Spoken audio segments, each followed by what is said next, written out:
नमस्कार साथियों, आपके अपने परिवार मास्टर सर चैनल में स्वागत करता हूं। आज हम लोग क्लास 9 का इम्पोर्टेंट क्वेश्चन को कवर करेंगे और याद रखना आज का क्लास जो है बेस्ट है क्लास 9 के लिए।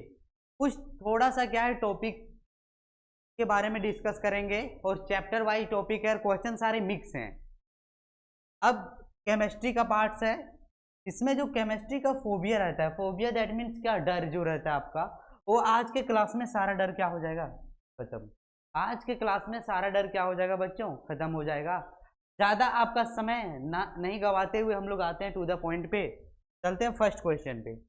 फर्स्ट क्वेश्चन में बताया गया है कि which of the following is correct order of conversion of 25 degree Celsius, 38 degree Celsius and 66 degree Celsius temperature in kelvin scale. आपको क्या करना है, केल्विन को चेंज करना है किसमें, डिग्री सेल्सियस में। तो आपको एक फॉर्मूला याद रखना चाहिए कि केल्विन इक्वल टू क्या होता है, तो kelvin equal two degree Celsius plus 273 और डिग्री सेल्सियस इक्वल टू होता है केल्विन माइनस 273। अब कुछ नहीं करना, केल्विन का वैल्यू यदि होगा तो इसमें क्या कर देना है, पुट कर देना। लेकिन मुझे पूछा गया केल्विन में चेंज करना है, तो याद रखना फर्स्ट का क्या होगा, यूज किया जाएगा। तो केल्विन है, डिग्री सेल्सियस का वैल्यू कितना है, 25 है, तो 25 प्लस क्या हो जाएगा 273, टोटल क्या हो जाएगा, जब इसे ऐड करोगे तो 298 हो जाएगा। अब नेक्स्ट चलते हैं, 38 को इस पे पुट कर दो डिग्री सेल्सियस में, तो केल्विन इक्वल टू हो जाएगा 38 प्लस 273। इसे 8 और 3 को जब ऐड करोगे क्या आएगा, 11 कैरी 1 और 7 और 3 10 और कैरी 1 11 हो गया, 2 और 1 3। अब मुझे देखा इस ऑप्शन में आपको मिलाते चल रहा है कि फर्स्ट में 298 केल्विन आया, 311 केल्विन आया, तो ये आंसर क्या हो जाएगा, करेक्ट। ये आंसर क्या हो जाएगा बच्चों, करेक्ट। सेकेंड क्वेश्चन पे हम लोग आते हैं। सेकेंड क्वेश्चन में बोल रहा है which of the flowing will show Tyndall effect. तो इसमें से कुछ ऑप्शन दिया गया है कि फर्स्ट सॉल्ट सॉल्यूशन होगा, मिल्क सॉल्यूशन होगा, कॉपर सल्फेट होगा और शुगर सॉल्यूशन। इस क्वेश्चन में एक ध्यान देना कि सॉल्यूशन होता है और एक कोलाइड होता है और एक सस्पेंशन होता है। सस्पेंशन में क्या होता है कि इसमें विजिबल होता है लाइट, स्कैटर ऑफ लाइट जो होता है वो विजिबल होता है, और कोलाइड में विजिबल होता है, लेकिन सॉल्यूशन में विजिबल नहीं होता है। तो याद रखना सॉल्यूशन में विजिबल टिंडल इफेक्ट नहीं होता है, साथ में कॉपर सल्फेट में भी नहीं होता है, शुगर नहीं होता है, तो होता है कौन है, मिल्क में। तो मिल्क मेरा क्या हो जाएगा इस क्वेश्चन का आंसर। नेक्स्ट क्वेश्चन में हम लोग देखते हैं।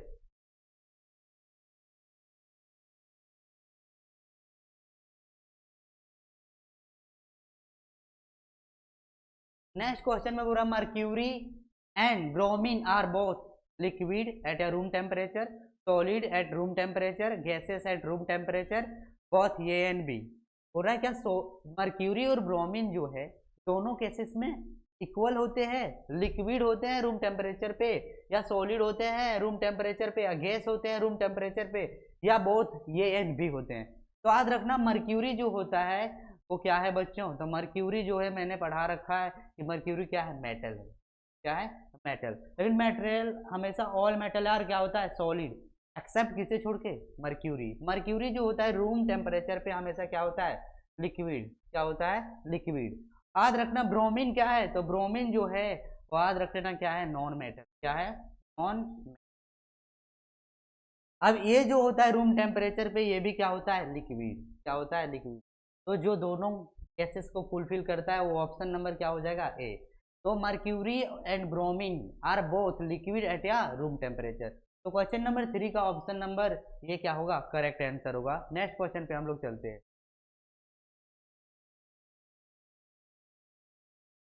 What are the characteristic of particles of matter. पूरा पार्टिकल्स ऑफ मैटर का कैरेक्टरिस्टिक क्या होगा, तो आपको पता होगा कि फर्स्ट क्या होता है, particle of matter are very very small.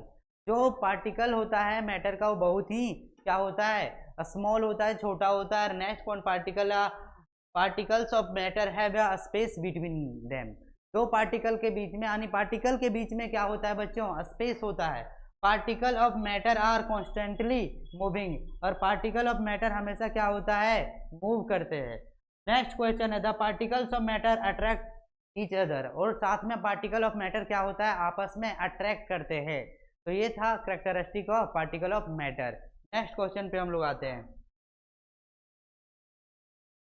Explain the factor which are responsible for causes of evaporation with suitable example, और आपको याद रखना है, एक्सप्लेन करना है क्या इवेपोराइजेशन का कारण क्या है, और सुटेबल एग्जाम्पल भी बताना है।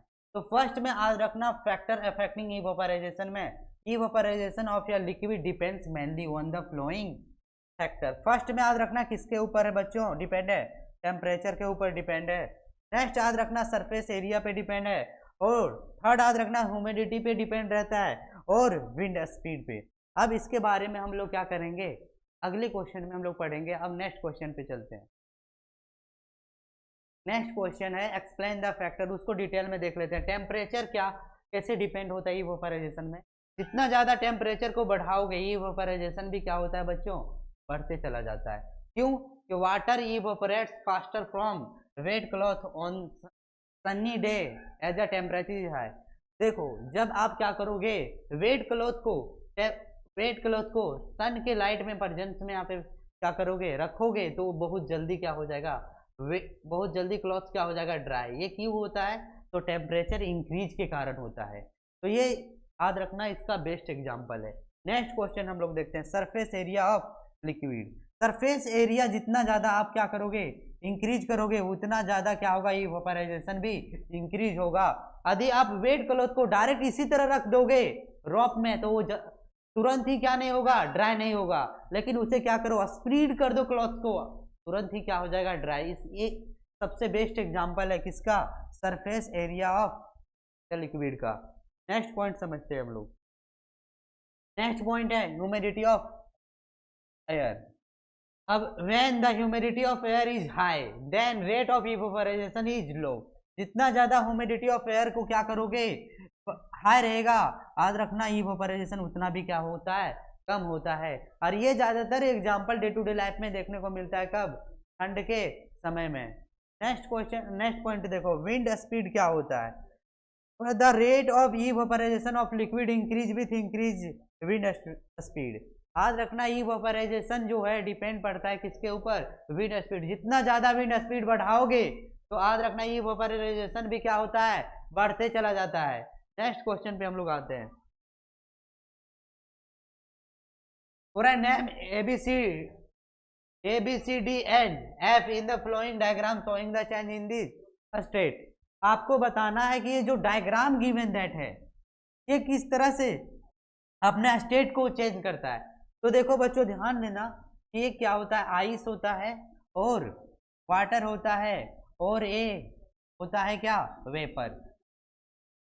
मेरा कहना ये है कि आइस को आप क्या करोगे, याद रखना आइस को इसका हीट जो है बढ़ाओगे तो ये किस में चेंज हो जाएगा, वाटर में। यानी आइस हीट जब बढ़ेगी तो क्या होगा, वाटर में चेंज होगा, और वाटर को जब हीट दोगे तो क्या चीज में चेंज होगा, वेपर में। अब मेरा कहना है जब ये आइस चेंज होगा वाटर में, इस प्रोसेस को हम लोग क्या कहते हैं, तो इस प्रोसेस को कहते हैं मेल्टिंग। क्या कहते हैं, मेल्टिंग। याद रखना ये आइस कौन सा फॉर्म में होगा, सॉलिड के फॉर्म में होगा। किस में फॉर्म में होगा, सॉलिड के। और वाटर किस में चेंज हो जाएगा, यानी ये मेल्टिंग होगा तो किस में चेंज हो जाएगा, वाटर में। इसमें वाटर कौन सा फॉर्म में होता है, लिक्विड में। किसमें, लिक्विड में। अब लिक्विड को हीट करोगे तो किस में चेंज हो जाएगा, वेपर में। वेपर दैट मीन्स क्या, स्टीम में चेंज हो जाएगा। तो याद रखना ये वेपर को हम लोग क्या कहते हैं, तो याद रखना स्टेट ऑफ मैटर में इसे हम लोग क्या कहते हैं, गैस। तो जब लिक्विड चेंज होगा गैस में, इस प्रोसेस को हम लोग क्या कहते हैं, तो इस प्रोसेस को हम लोग कहते हैं बॉइलिंग। क्या कहते हैं, बॉइलिंग। नेक्स्ट ध्यान देना, तो सॉलिड चेंज हो जाएगा किसमें, लिक्विड में। तो ये इक्वल टू क्या होगा बच्चों, तो याद रखना मेल्टिंग होगा। क्या होगा, मेल्टिंग होगा। अब जब ये लिक्विड बन गया, वाटर बन गया, जब इसे हीट करोगे तो बॉयल होगा, और बॉइलिंग होते समय क्या होगा, वेपराइज होगा, और यानी वो क्या बन जाएगा, गैस। तो इस प्रोसेस को हम लोग क्या कहेंगे, तो बी इक्वल टू लिख लेना, क्या होगा, बॉइलिंग। क्या होगा, बॉइलिंग। अब नेक्स्ट देखो सी, जब गैस क्या होगा, कूल्स करोगे, उसको कूलिंग करोगे तो वो चेंज हो जाएगा किसमें, लिक्विड में। इस प्रोसेस को हम लोग क्या कहते हैं, कंडेंसेशन। क्या कहते हैं, कंडेंसेशन, क्या कहते हैं बच्चों, कंडेंसेशन। नेक्स्ट देखो, जब लिक्विड बन जाएगा और जब इसे कूल डाउन करोगे और इसका टेम्परेचर और ज्यादा कम करोगे तो ऑटोमेटिक क्या बन जाएगा, सॉलिड। हाँ, तो ये नहीं समझ में आ रहा तो आप क्या करते हो, गर्मियों के दिनों में वाटर में क्या कर, यानी बोतल में वाटर को फिल करते हो और फ्रीज में डाल देते हो ना, दैट मीन्स वाटर क्या हो गया, फ्रीज। फ्रीज मीन्स आइस बन गया। तो याद रख लेना, इससे हम लोग कहते हैं प्रोसेस, लिक्विड चेंज हो जाएगा सॉलिड में, इसे कहते हैं फ्रीजिंग। तो डी इक्वल टू क्या हो जाएगा, फ्रीजिंग। क्या होगा, डी इक्वल टू फ्रीजिंग। अब नेक्स्ट बोला गया है क्या, डायरेक्ट सॉलिड चेंज हो जाता है गैस में, इस प्रोसेस को हम लोग क्या कहते हैं, सब्लिमेशन। तो ई इक्वल टू क्या होगा, सब्लिमेशन। क्या होगा, सब्लिमेशन। नेक्स्ट में जब गैस डायरेक्ट चेंज हो जाएगा क्या, सॉलिड में, उस प्रोसेस को हम लोग क्या कहते हैं, तो एफ इक्वल टू हो जाएगा क्या, डिपोजिशन। डिपोजिशन। नेक्स्ट क्वेश्चन पे हम लोग आते हैं, पूरा during the summer water kept in an earthen pot becomes cool because of the phenomena of, बोल रहा है क्या, जब समर के समय वाटर रखा रहता है अर्दन पॉट, अर्दन पॉट मतलब मिट्टी के बर्तन में, तो कूल मतलब ठंडा हो जाता है, किसके कारण, डिफ्यूजन के कारण नहीं, क्या ट्रांसपायरेशन होता है, नहीं, ऑस्मोसिस होता है, नहीं, तो क्या होता है, इवेपोराइजेशन के कारण क्या होता है बच्चों, मिट्टी के बर्तन में रखा हुआ वाटर क्या होता है, ठंड हो जाता है, किसके कारण, इवेपोराइजेशन के कारण, यानी इवेपोराइजेशन के कारण। Next, the value of Avogadro's constant क्या होता है, तो मैं बता रहा हूँ, इसका इक्वल टू होता है 6.023 इंटू 10⁻23। इस क्वेश्चन का ये क्या कर लेना, आंसर लिख लेना। नेक्स्ट क्वेश्चन पे हम लोग आते हैं। नेक्स्ट क्वेश्चन में बताया जा रहा है कि identify the magnesium 2 plus iron from the figure, so where N and P represented the number of neutron and proton रिप्रेजेंटली। अब मैग्नीशियम जो है Mg2 प्लस, वो कौन से फिगर सही होगा, क्या न्यूट्रॉन इक्वल टू 12 होगा, प्रोटॉन इक्वल टू 12 होगा, न्यूट्रॉन इक्वल टू 12 होगा, प्रोटॉन इक्वल 10 होगा, इसमें से कोई एक क्या होगा आंसर। इसको कैसे फाइंड आउट करना है, तो देखो, सबसे पहले मैग्नीशियम का इलेक्ट्रॉनिक कॉन्फ़िगरेशन क्या होता है, 2a2। इसे हम लोग कौन सा सेल कहते हैं, K, इसे हम लोग L कहते हैं, इसे M कहते हैं। याद रख लेना, ये मैग्नीशियम का क्या होता है, इलेक्ट्रॉनिक, अरे मैग्नीशियम का एटॉमिक नंबर क्या होता है बच्चों, तो याद रख लेना क्या, 12 होता है। क्या होता है, 12। अब देखो, इसने 2 इलेक्ट्रॉन को क्या कर दिया, डिनोट कर दिया, और ये जो था वो इलेक्ट्रॉन था, ना कि न्यूट्रॉन और प्रोटॉन। तो याद रख लेना, न्यूट्रॉन हम लोग कैसे निकालेंगे, तो हम लोग न्यूट्रॉन निकालेंगे, एक फॉर्मूला है क्या, तो mass, number of mass equal to होता है number of proton plus number of neutron. अब मास कितना होता है मैग्नीशियम का, 24। कितना होता है, 24। और प्रोटॉन तो हमें पता चल गया, प्रोटॉन क्या होता है, तो number, atomic number equal to होता है number of proton. Atomic number कितना है, 12। तो याद रख लेना, प्रोटॉन भी क्या हो जाएगा, 12। जब इसे निकालोगे न्यूट्रॉन इक्वल टू, तो 24 माइनस क्या हो जाएगा, 12। तो इसमें से कौन सा होगा, तो याद रखना, न्यूट्रॉन कितना निकल गया, 12, और प्रोटॉन कितना हो गया बच्चों, तो number of atomic number equal to ही क्या होता है, नंबर ऑफ प्रोटॉन। तो न्यूट्रॉन इक्वल टू 12 और प्रोटॉन इक्वल टू क्या हो जाएगा, 12। क्या होगा, 12। अब देखो, इसमें 12 है, प्रोटॉन और न्यूट्रॉन। तो देखो, प्रोटॉन इक्वल टू ही क्या कहलाता है, एटॉमिक नंबर। तो हम लोग एटॉमिक नंबर को, इलेक्ट्रॉन देखो, 1 2 3 4 5 6 7 8 9 10 11 12। तो आज रख लेना, नंबर ऑफ जो न्यूट्रॉन होगा 12 होगा, नंबर ऑफ प्रोटॉन क्या होगा, तो ऑप्शन ये will be correct answer. Next question पे हम लोग चलते हैं। तो which of the flowing so Tyndall effect, ये क्वेश्चन हम लोग कर लिए, इसका आंसर क्या होगा बच्चों, मिल्क होगा। Complete the flowing chemical reaction, बोल रहा है कि when sodium carbonate react with acetic acid what, क्या बनेगा। तो याद रखना, जब भी सोडियम कार्बोनेट को आप क्या करोगे, एसिटिक एसिड के साथ मिक्स करोगे, तो याद रखना क्या बनेगा, सोडियम एसीटेट। क्या बनेगा, सोडियम एसीटेट प्लस क्या बनेगा, कार्बन डाइऑक्साइड, या तो वाटर लिख लो, वाटर प्लस कार्बन डाइऑक्साइड।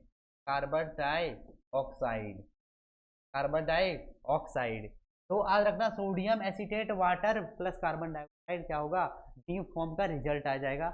आज रखना, इससे हम लोग कहते हैं क्या, तो इसे हम लोग कहते हैं रिएक्टेंट। क्या कहते हैं बच्चों, रिएक्टेंट। और इसे हम लोग क्या कहते हैं, प्रोडक्ट। क्या होता है, प्रोडक्ट। तो इन चीजों को नोट डाउन करते हुए चलना। नेक्स्ट क्वेश्चन पे हम लोग आते हैं। नेक्स्ट क्वेश्चन में फाइंड मिस मैच पेयर।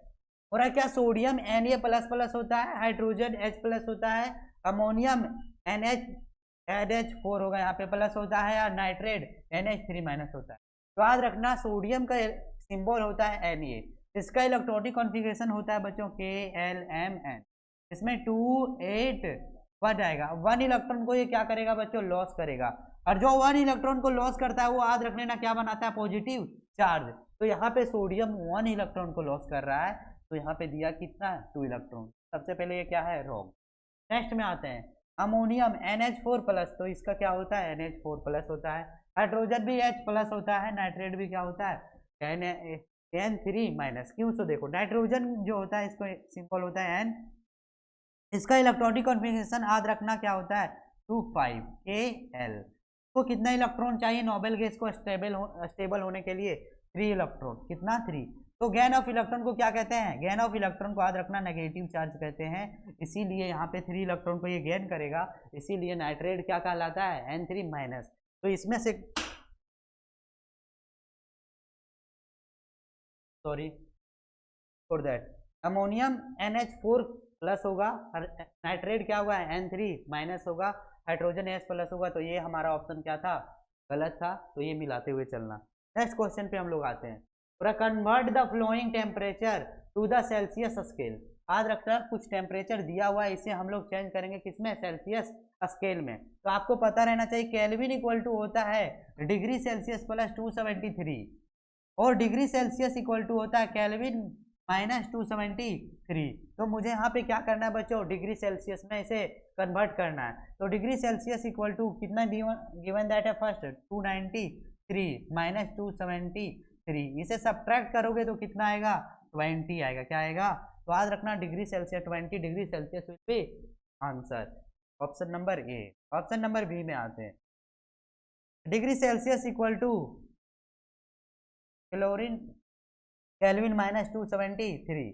अब केल्विन कितना दिया हुआ है, 470, तो 470 माइनस 273, इसे सब्ट्रैक्ट करेंगे, 10 में कैरी लेंगे, 10 में 3 जाएगा तो बच्चों 7 आएगा। अब 6 बचा, कैरी 1 लेंगे, 16 में 7 जाएगा तो 9 आएगा। अब यहाँ पे कितना बचा, 3 में 2 जाएगा तो क्या आएगा, 1। तो ये आ गया 197 डिग्री सेल्सियस। तो ये क्वेश्चन का ये था ऑप्शन नंबर बी का आंसर। आप राइट डाउन करते हुए चलना। नेक्स्ट क्वेश्चन पे हम लोग आते हैं, for give reason for the flowing observation. आपको कुछ रीजन देना है, कुछ ऑब्जर्वेशन दिया हुआ है।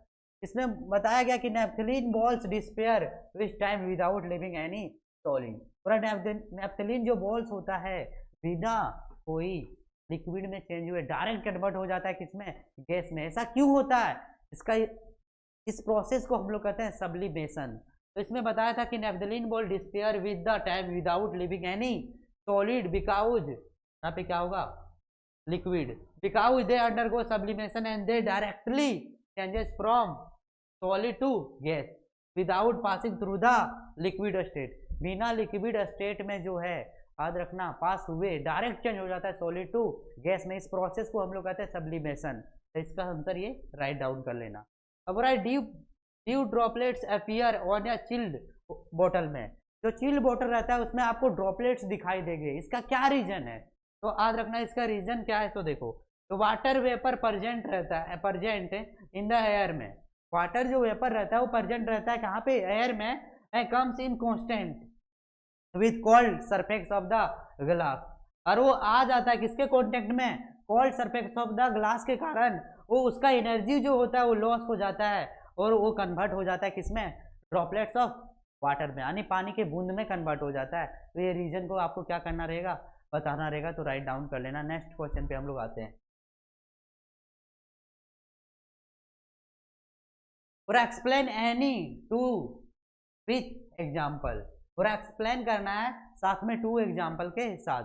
तो सबसे पहले एटॉमिक नंबर क्या होता है, तो याद रखना एटॉमिक नंबर क्या होता है बच्चों, नंबर ऑफ प्रोटॉन को ही हम लोग क्या कहते हैं, एटॉमिक नंबर। क्या कहते हैं, एटॉमिक नंबर। जैसे मान लो सोडियम है, तो सोडियम का एटॉमिक नंबर कितना होता है, 11।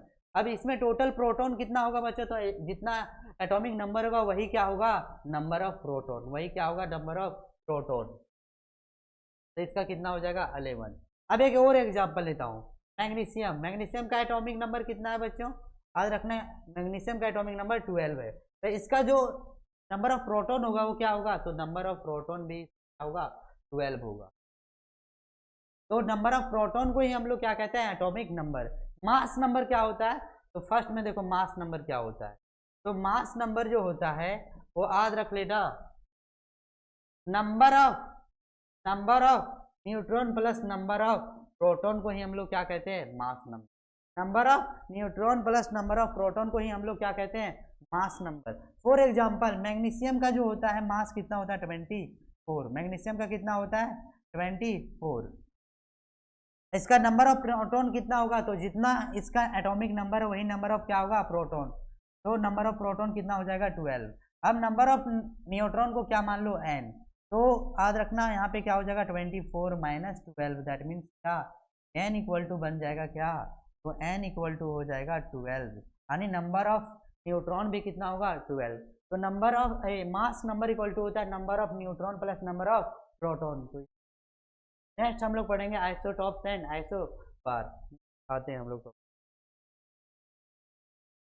अब isotope are the item of the same element having the same atomic number. हो रहा है एलिमेंट जो होगा वो सेम रहेगा, जैसे क्लोरीन है तो क्लोरीन का टोटल कितना होता है, एटॉमिक मास 35, और इसका एटॉमिक नंबर कितना होता है, 17। एक और क्लोरीन है, यानी एलिमेंट दोनों में क्या होगा, सेम। एलिमेंट क्या होगा बच्चों, सेम होगा, लेकिन याद रखना मास क्या होगा, डिफरेंट। किसमें, आइसोटॉप्स में। तो क्लोरीन का याद रख लेना, एटॉमिक नंबर क्या है, 17 है, यहाँ भी 17 है, लेकिन एटॉमिक एलिमेंट भी क्या क्लोरीन है, लेकिन मास क्या है, डिफरेंट। क्या है, डिफरेंट। इसीलिए प्रोटॉन क्या होगा, नंबर ऑफ प्रोटॉन इक्वल होगा, लेकिन नंबर ऑफ न्यूट्रॉन क्या होगा, डिफरेंट। लेकिन इलेक्ट्रॉन क्या होगा बच्चों, सेम होगा। ये जो एग्जाम्पल है वो किसका है, आइसोटॉप्स का। आइसोबार क्या होता है, तो isobar are the atoms of the different element having the different atomic number but the same mass number. हो रहा है क्या, आइसोबार जो होता है इसका आइटम क्या होता है, डिफरेंट होता है। जैसे मान लो एक आर्गन है और एक कैल्शियम है, ये जो एलिमेंट है वो क्या है, डिफरेंट, और इसका एटॉमिक नंबर भी क्या है, डिफरेंट, लेकिन मास क्या है दोनों का सेम। इसका भी 40 होता है, इसका भी 40। तो ये था एग्जाम्पल किसका, आइसोबार्स का। किसका, आइसोबार्स का। नेक्स्ट क्वेश्चन पे हम लोग आते हैं। Calculate the molecular mass of H2 carbon dioxide और CH3OH। तो फर्स्ट का सबसे पहले हम लोग सॉल्व करते हैं। H2 है तो याद रखना हाइड्रोजन का मास कितना होता है, 1 यूनिट, लेकिन number of hydrogen atom in this molecules 2। तो 2 इंटू क्या होगा, 1 इक्वल टू 2 यूनिट क्या हो जाएगा बच्चों, यूनिट क्या हो जाएगा, आंसर। सेकेंड क्वेश्चन चलते हैं, कार्बन डाइऑक्साइड। कार्बन डाइऑक्साइड है तो याद रखना इसे लिखेंगे, टोटल कार्बन आइटम कितना है बच्चों, 1। तो 1 इंटू मास कितना होता है कार्बन का, तो मास याद रखना कार्बन का कितना होता है, 12। ऑक्सीजन आइटम कितना है, 2, तो क्या लिखेंगे हम लोग, 2। ऑक्सीजन का मास कितना होता है, 16। कितना होता है, 16। अब 12 बन जा 12 प्लस 16 2 जा 32। अब इन दोनों को ऐड करोगे तो कितना आ जाएगा, 44 यूनिट। कितना आ जाएगा, 44 यूनिट। नेक्स्ट क्वेश्चन पे आते हैं, CH3OH। अब देखो कार्बन आइटम कितना है, 1, और कार्बन का मास कितना होता है, 12। हाइड्रोजन आइटम कितना है, 3, और हाइड्रोजन का मास कितना होता है बच्चों, 1, प्लस ऑक्सीजन आइटम कितना है, 1। ऑक्सीजन का जो मास होता है वो कितना होता है, 16, प्लस हाइड्रोजन आइटम कितना, 1 इंटू 1। अब देखो नेक्स्ट, 12 1 जा 12, 3 1 जा 3, 16 1 जा 16, 1 1 जा 1। अब 12 और 3 15, प्लस कितना 17, 15 2 जा कितना हुआ, 32। क्या हो जाएगा बच्चों, यूनिट। तो इस तरह आपको क्या करना है, बनाते हुए चलना है। नेक्स्ट क्वेश्चन, पूरा calculate the number of mole from mass. तो number of mole of item क्या होता है, तो मास ऑफ एलिमेंट इन ग्राम। तो कितना गिवन दैट है, 52 ग्राम। तो नंबर ऑफ मोल्स निकालना है आइटम का, तो 52 होगा। अब हीलियम का एक्चुअली कितना होता है एटॉमिक मास, 4 होता है, तो 4 से इसे क्या कर दोगे डिवाइड, तो 4 से डिवाइड करोगे तो कितना आ जाएगा 13 मोल, कितना हो जाएगा 13 मोल, कितना हो जाएगा बच्चों 13 मोल। अब नेक्स्ट क्वेश्चन में दिया गया है क्या 12.04 इंटू 2 10 का power 23 number of helium item finding mole from the number of the particle.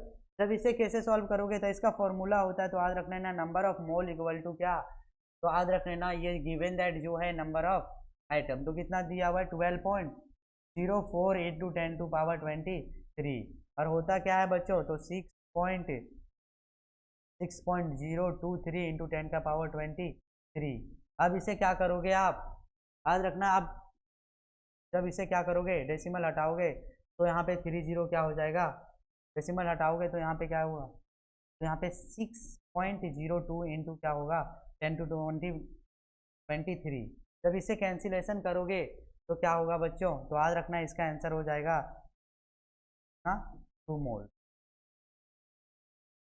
जब इसे कैंसिलेशन करोगे तो आंसर आ जाएगा 2 मोल्स। नेक्स्ट क्वेश्चन पे हम लोग आते हैं, the difference between physical changes and chemical changes. यहाँ पे क्या आएगा बच्चों, तो याद रख लेना केमिकल चेंजेज, क्या होगा केमिकल चेंजेज।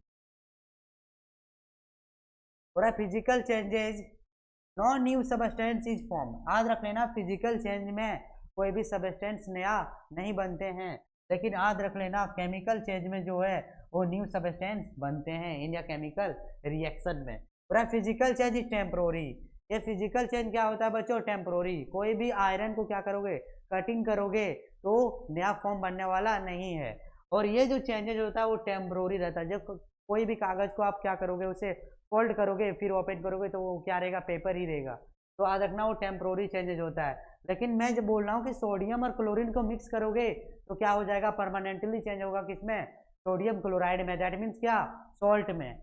नेक्स्ट देखो, for a very little heat energy is usual absorb या गिव आउट इन या फिजिकल चेंजेज में। जब फिजिकल चेंज करोगे वो बहुत ही कम एनर्जी लगता है, लेकिन केमिकल चेंज में क्या होता है बहुत ज़्यादा हीट लगने लगता है, इसीलिए क्या है ये केमिकल चेंजेज में रखा गया है। अब याद रख लेना द मास ऑफ या substance does not alter in या फिजिकल चेंजेज में, और the mass of substance does not alter in या केमिकल चेंजेज में। याद रखना फिजिकल चेंजेज को हम लोग क्या कहते हैं, याद रखना रिवर्सिबल, और केमिकल चेंजेज को हम लोग कहते हैं क्या इरिवर्सिबल। नेक्स्ट हम लोग आते हैं पूरा difference between element and compound, difference between element and compound. तो एलिमेंट याद रखना only one type of item से मिलके बने होते हैं, और कंपाउंड जो होते हैं वन और मोर देन टू आइटम्स में के मिलके बने होते हैं, लेकिन उसका फिक्स रेशियो होता है। नेक्स्ट देखो, इसको हम लोग क्या नहीं कर सकते, एलिमेंट को हम लोग स्प्लिट नहीं कर सकते हैं, और कंपाउंड को हम लोग क्या कर सकते हैं स्प्लिट कर सकते हैं, लेकिन किसके द्वारा, बाय केमिकल रिएक्शन के द्वारा। और ये एलिमेंट जो टोटल होते हैं वो याद रखना ना केमिस्ट्री में कितने होते हैं 118 होते हैं, लेकिन कंपाउंड का कोई भी लिमिट नहीं है, कंपाउंड का कोई भी लिमिट नहीं है। याद रखना हम लोग एलिमेंट का सिंबल जो है, हम लोग एलिमेंट को रिप्रेजेंट करते हैं सिंबल के द्वारा, और कंपाउंड को रिप्रेजेंट करते हैं किसके द्वारा, केमिकल फॉर्मूला के द्वारा। नेक्स्ट क्वेश्चन पे हम लोग आते हैं suspension, those substance which are insoluble in water. वैसे सबस्टेंस जो इनसोल्यूबल रहता है वाटर में उसे हम लोग कहते हैं सस्पेंशन। कैसे, तो जब क्या करोगे वाटर में स्टोन को क्या करोगे फिल करोगे तो डिजोल्व होने वाला नहीं है, तो इस सॉल्यूशन को हम लोग क्या कहेंगे सस्पेंशन, क्या कहेंगे सस्पेंशन। इसका एग्जांपल में चौक वाटर मिक्सचर, जब चौक और वाटर को मिक्स करोगे तो चौक क्या हो जाता है, याद रखना सीटेड डाउन हो जाता है in the surface of the glass, glass के सरफेस पे क्या होता है बैठ जाता है। तो मड्डी वाटर भी क्या होता है सस्पेंशन का एग्जाम्पल है। इसी तरह मिल्क ऑफ मैग्नीशिया भी क्या है एग्जाम्पल है। सैंड भी क्या है, sand particle suspended in water, sand floor in water, तो ये सारे एग्जाम्पल है सस्पेंशन का। नेक्स्ट हम लोग पे आते हैं पूरा state the property of suspension. अब सस्पेंशन का प्रॉपर्टी क्या होता है, तो द सस्पेंशन हेट्रोजीनियस, या सस्पेंशन इज या हेट्रोजीनियस मिक्सचर। याद रखना जो सस्पेंशन होता है वो हेट्रोजीनियस मिक्सचर जो होता है टू टाइप्स का होता है, एक होमोजेनियस मिक्सचर होता है, एक हेट्रोजेनियस मिक्सचर। होमोजेनियस, ये जो याद रखना, होमोजेनियस क्या होता है, सॉल्ट सॉल्यूशन होता है, लेकिन हेट्रोजेनियस में क्या होता है, कंप्लीटली डिजोल्व नहीं होता है। ये सस्पेंशन कहा गया है, सस्पेंशन का प्रॉपर्टी फुलफिल करता है हेट्रोजेनियस, हम लोग कह सकते हैं suspension is a heterogeneous mixture. The size of solute particle India suspension India quite large. हर बोल रहा है क्या, सो देखो जो सस्पेंशन में सोल्यूट रहेगा, सोल्यूट क्या होता है, तो देखो सोल्यूशन जो होता है वो किससे बनता है बच्चों, सोल्यूशन हमेशा याद रख लेना, सोल्यूट प्लस क्या होता है, सॉल्वेंट, प्लस क्या होता है, सॉल्वेंट, क्या होता है, सॉल्वेंट, क्या होता है, सॉल्वेंट। सॉलिड जो होता है, मैं बोल रहा हूँ प्रैक्टिकली समझ लेना, ये ग्लास है, ये ग्लास में क्या है, वाटर।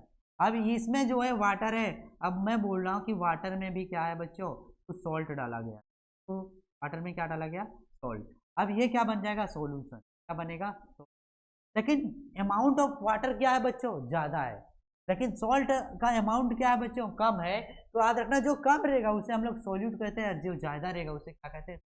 तो वाटर क्या है यहाँ पे, ज़्यादा है, और सॉल्ट क्या है, कम है, तो सॉल्ट यहाँ पे क्या कहलाएगा, सॉल्यूट, और वाटर क्या कहलाएगा, सॉल्ट। तो ये ध्यान से समझ में। तो इसका जो पार्टिकल है वो सॉलिड पार्टिकल, वो बहुत ही क्या रहेगा, लार्ज रहेगा, so it is larger than 100 nanometre in diameter. अब नेक्स्ट, द पार्टिकल ऑफ या सस्पेंशन। अब कुछ क्वेश्चन और इम्पोर्टेंट आपके रह गए हैं, वो हम लोग बहुत जल्द ही क्या करेंगे, लाने की कोशिश करेंगे। आपका एफर्ट बहुत ही हमारे लिए नेसेसरी होगा, तो अपना एफर्ट दैट मीन्स लाइक और सब्सक्राइब हमारे चैनल को कर देना। मिलते हैं नेक्स्ट क्लास में। जय हिंद, जय भारत।